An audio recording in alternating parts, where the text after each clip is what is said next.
प्यारे बच्चों, नमस्कार। देखिए, एक बड़ा ही प्यारा क्वेश्चन है। इसको हम लोग करते हैं, आपको बहुत ही अच्छा लगेगा ये क्वेश्चन। बस समझना है कि नहीं। और मैं आपको बता दूं कि हम लोग कर रहे हैं टॉप 30 क्वेश्चंस ऑफ सर्कल। दो पार्ट में ये वीडियो, मतलब अभी ये सेकंड पार्ट है। पहले पार्ट में क्वेश्चन नंबर 1 to 10 मैंने करवाया हुआ है। इसकी इंफॉर्मेशन डिस्क्रिप्शन बॉक्स में आप देख लीजिएगा, क्लिक करेंगे तो 1 to 10 क्वेश्चन आपको मिल जाएंगे। और these all questions are from previous year exam, ठीक है ना। तो उनको जरूर कर लीजिएगा। 5 क्वेश्चन इस प्लेलिस्ट में है, इसको भी समझ लीजिए। चलिए तो स्टार्ट करते हैं। कह रहा है in figure tangents P Q and P R. साफ साफ दिख रहा है हमें, दो टेंजेंट दिख रहे हैं, पी क्यू और पी आर। और angle R P Q 30 degree है। कहाँ भाई, R P Q, this is 30 degree. ये वाला जो एंगल है आपका, दिस इज ऑफ 30 डिग्री। कितने डिग्री का है जी? 30 डिग्री का है। अ कोड R S is drawn parallel to the tangent P Q. ये एक चीज ध्यान रखना है, ये जो कोड है ना, ये और ये दोनों आपस में पैरेलल है। समझ में आई बात? अब दिया हुआ तो इसका इस्तेमाल होगा कहीं ना कहीं। And we have to find out R Q S, we have to find out this value. ठीक है जी। चलिए स्टार्ट करते हैं। आसान सा है। आप लिखेंगे in triangle P Q R. P Q R triangle में P Q is equals to P R. क्यों भाई? Tangents are equal, tangents are equal to a circle from an external point. Tangents drawn from an external point to a circle are equal. ये दोनों equal हो गए। इतनी बात आपको समझ में आ गई? ठीक है जी। अब अगर ये मान लीजिए 30 डिग्री है, तो ये दोनों एंगल बराबर होंगे। ये दोनों एंगल क्या होंगे? बराबर। हम इनको मान लेते हैं x एंड x।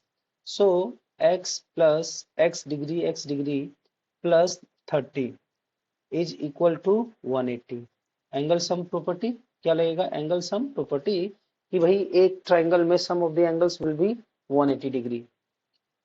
अगर ये दोनों एंगल इक्वल हैं, तो ये दोनों एंगल इक्वल क्यों हुए, ये भी अगर आपको रीजन लिखना है तो लिख दीजिएगा कि भाई एंगल पी आर क्यू बराबर होगा एंगल पी क्यू आर के। क्यों? इक्विलेटरल ट्राइंगल बन गया। और प्रॉपर्टी क्या लगेगी? Equal sides have equal angle, equal sides have equal angles opposite to them. Equal sides have equal angle opposite to them. इतनी बात समझ में आ गई? चलिए, इतनी बात समझ में आ गई तो फिर रामायण ही खत्म हो जाएगी। ये हो गया। तो ये आपका आ जाएगा 2x plus 30 degree is equals to 180। And इसको जब इधर लाएंगे तो 150 हो जाएगा। और 2x कितना आ जाएगा? 150। और x की वैल्यू क्या आ जाएगी? जब आप इसको डिवाइड करोगे तो ये 75 आ जाएगा। डिवाइड कर लेना दो से। क्या कह रहा हूँ? दो से डिवाइड कर लेना। तो ये कितने कितने डिग्री के एंगल आ गए आपके? This angle will be of 75 degree and this will be also of 75 degree. अब क्या करना है प्यारे बच्चों? ये दोनों एंगल 75 के आ गए। तो अभी आपने एक प्रॉपर्टी, ये मैंने बताया था कि ये दोनों लाइंस क्या हैं? पैरेलल हैं। These two lines are parallel. अगर पैरेलल है तो एक पैरेलल लाइन में, जरा इसको देखो, किसको देखो? इसको देखो, ये वाला, ये पूरी लाइन को देखो ऐसे। जेड बन रहा है ना? जेड बन रहा है। तो ये कोने वाला एंगल और ये कोने वाला एंगल दोनों बराबर होंगे कि नहीं? अरे बोलो। बराबर होंगे सर। तो दोनों बराबर हो गए तो तुम्हें तो मजा आ जाएगा। तो इसका मतलब ये आपका 75 आया, तो ये भी कितना हो गया? 75। Means you will write angle S R Q, S R Q is equals to 75 degree. ठीक है ना? ये लिख लेना। क्यों? क्योंकि angle R Q P is equals to S R Q is equal to 75 degree. Alternate alternate alternate interior angles, alternate interior angles. ये थोड़ा बढ़िया से आप लोग लिख लीजिएगा, अपनी इंग्लिश थोड़ा पैदल ही है। मतलब इसमें यार राइटिंग सही नहीं बनती ना, तो आप लिख लीजिएगा राइटिंग सही नहीं बनती ना, तो आप लिख लीजिएगा ALTERNAT, ऑल्टरनेट। समझ गए? पैदल का मतलब ये नहीं है कि भाई इंग्लिश नहीं आती है, आई टीच इंग्लिश ऑल्सो, लेकिन यहाँ पे सही से फॉर्मेशन बनती नहीं है। समझ गए ना प्यारे बच्चों? तो ये 75 डिग्री का एंगल हो गया, और अंदर वाला एक और जो एंगल था वो भी आपका कितने डिग्री का हो गया? 75 वाला एंगल। अंदर वाला एंगल कौन सा है? ये वाला एंगल भी आपका कितने डिग्री का हो गया? This also becomes of 75 degree. अभी आपको एक प्रॉपर्टी मैंने बताई है। क्या प्रॉपर्टी बताई है ना? अभी मतलब इससे पहले के वीडियोज में मैंने एक प्रॉपर्टी बताई है कि एंगल पी क्यू आर जो है वो बराबर होगा एंगल आर क्यू एस के, और क्यों होगा? ऑल्टरनेट एंगल सेगमेंट लिखते हैं, है ना?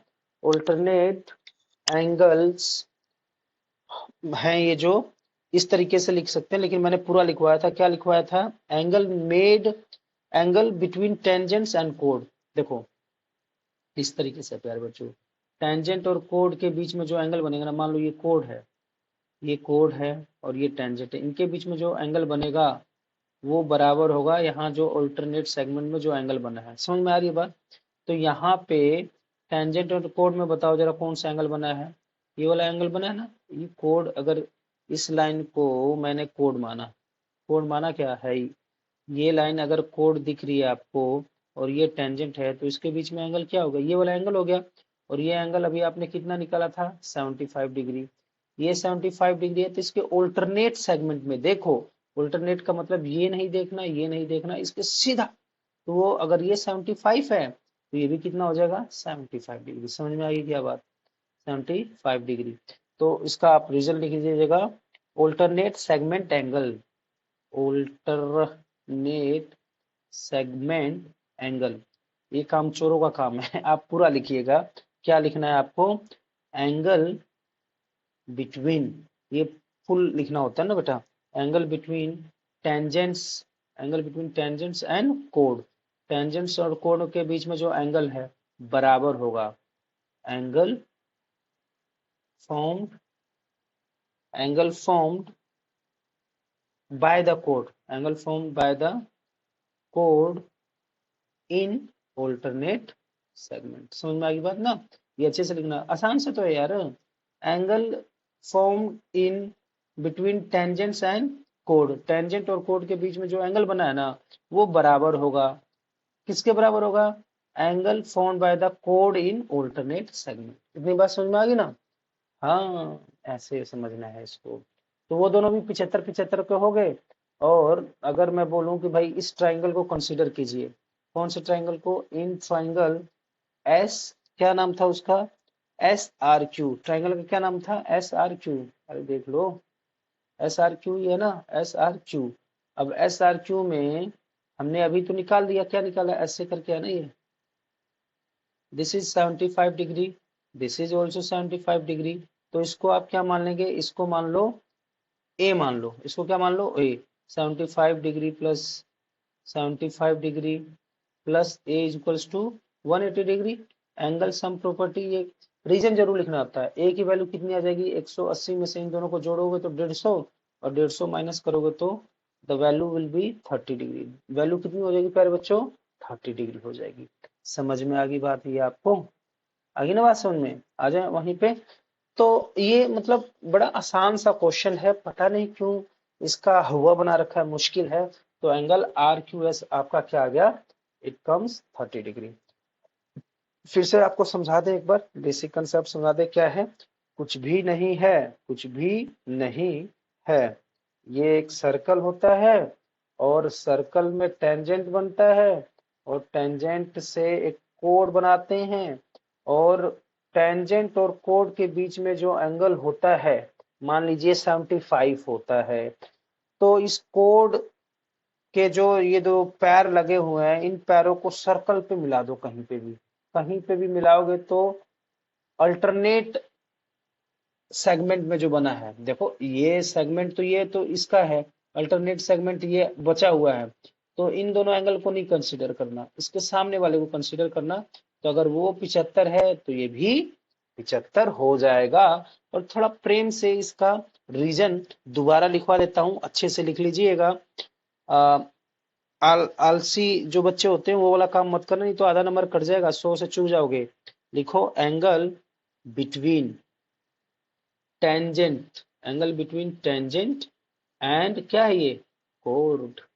Angle between the tangent and chord मतलब कोड, एंगल बिटवीन टेंजेंट एंड कोड इक्वल टू का निशान लगेगा, इज इक्वल टू क्या, एंगल फॉर्म्ड बाय द कोड इन ऑल्टरनेट सेगमेंट। खत्म। बस इसी पे कहानी टिका हुआ है। आगे ना बात समझ में, तो इसको प्रैक्टिस कर लीजिए, बड़े